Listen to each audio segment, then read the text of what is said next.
সুন্দরকে আমরা সবাই পছন্দ করি। রুচিসম্মত খাবার এবং সুন্দর পরিবেশ হলে সেখানে অবশ্যই মানুষের নজর কাড়ে। তেমনই একটা সুন্দর পরিবেশের মধ্যে আমরা আছি। দোকান সাজাবো 5 ধাপে, এটা হচ্ছে কোম্পানির রুলস।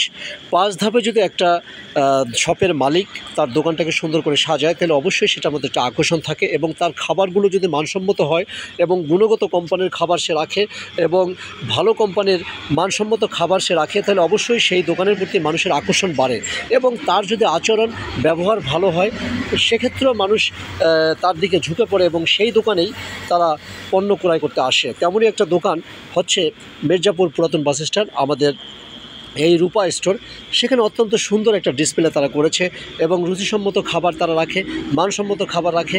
তো আমরা আশা করি প্রত্যেকটা দোকান তার পরিবেশটাকে সুন্দর করে সাজাক এবং কাস্টমারের নজর যাতে আসে সেই দোকানের প্রতি। এমন একটা পরিস্থিতির সৃষ্টি হলে অবশ্যই সেই মালগুলো ভালো চলবে, সেই দোকানের বিক্রি ভালো হবে এবং গুণগত মান থাকলে অবশ্যই সেই পণ্য বিক্রি হবে এবং কাস্টমারের কাছে গ্রহণযোগ্য হবে, কাস্টমার সেই দোকানে আসবে। ধন্যবাদ।